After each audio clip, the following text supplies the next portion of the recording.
سوات پر ہونے والی ایک حالیہ تحقیق نے یہ بتایا کہ اس علاقے کے 90% لوگ کسی نہ کسی طریقے سے پوسٹ ٹراما سٹریس کے اندر مبتلا ہیں۔ یہ تحقیق ایک مقامی یونیورسٹی نے کی، جس کے مطابق 28 یا 29 وہ سمٹمز جس کے ذریعے بعد از خوفناک واقعہ کے آپ کی ذہنی کیفیت تبدیل ہو جاتی ہے، سوات کے لوگوں میں پائے جاتے ہیں۔ ان تمام حالات کو تبدیل کرنے کے لیے محض لیکچر سے کام نہیں چلے گا، اس ماحول کو بھی بدلنا ہوگا جس کے ذریعے یہ سٹریس لوگوں پر حاوی ہے۔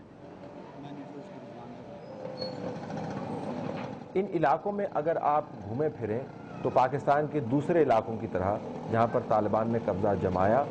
یا ان کا قبضہ ختم کروا دیا گیا یا ان کو وہاں سے بھگا دیا گیا، ان علاقوں کے لوگ یہ ماننے کو تیار ہی نہیں ہیں کہ یہاں پر اس قسم کی سوچ پنپنے کے وافر مواقع موجود ہیں۔ یہ حقیقت ہے کہ پاکستان کی اکثریت امن پسند ہے، یہاں پر رہنے والے لوگ مذہبی انتہا پسندی کی طرف مائل نہیں ہیں، لیکن اگر ہم یہ مانیں ہی نہ کہ ہمارے درمیان کوئی مسئلہ موجود ہے تو اس کو ہم اسٹیٹ آف ڈینائل بھی کہہ سکتے ہیں۔ یہ ہے کہ وہ جو کچھ بھی تھا وہ کم از کم یہاں کے لوگوں کی سوچ نہیں تھی، کیونکہ یہاں پہ as a female lawyer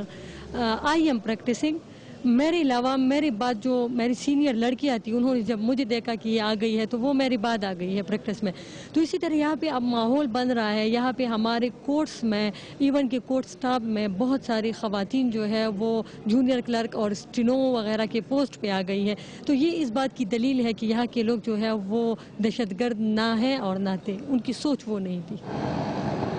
Swat کے حوالے سے یہ مہمہ ابھی تک قائم ہے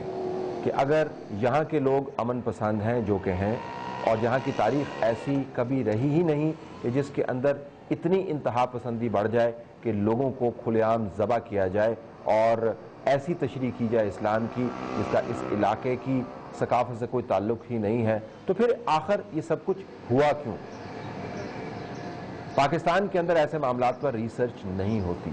اس ریسرچ کے فقدان کی وجہ سے تمام اسیسمنٹس صرف زبانی کلامی ہوتی ہیں۔ ہم نے جی او سی سوات سے یہی سوال کیا کہ اگر یہاں کے لوگ اتنے دھیمے مزاج کے ہیں تو پھر یہاں پر طالبان کی آمد کو کس طریقے سے ایکسپلین کیا جائے گا؟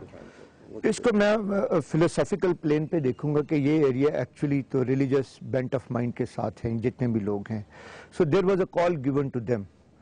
For the religious success and they align themselves, not most of them, few of them, and most of them were coerced actually. ان کے اوپر ظلم کیا گیا، گلے کاٹے گئے، لوگوں بچیوں کی عصمت دری کی گئی، اور اس پریشر میں آ کے، اس ٹیرر کے پریشر میں آ کے انہوں نے طالبان کا ساتھ دیا، اور اس وقت بھی سب لوگوں نے ساتھ نہیں دیا، چند گروپس نے ساتھ دیا۔ اب جا کے فوج نے طالبان کو یہاں سے نکال دیا، تو ایکچولی تو یہ بڑے پیسفل لوگ ہیں، they are religiously oriented but very liberal in character. So ان کو ایک اپنے جہد کا ایک ماحول مل گیا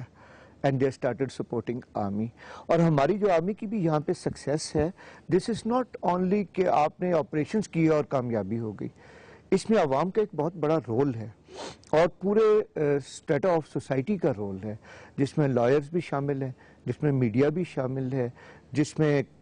سویلین سوسائٹی کے ایون فارمرز تک شامل ہیں، پرانے قوانین شامل ہیں، ٹرائبل ہیڈز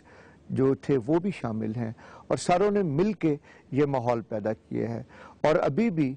کسی بھی علاقے میں اگر دوبارہ ٹیررسٹ آنے کی کوشش کرتے ہیں تو ایک ہمارا انٹیلیجنس سسٹم تو ان پلیس ہے، بٹ اس کے جو سب سے اسٹرانگ سٹرینڈ ہے وہ پبلک ہے۔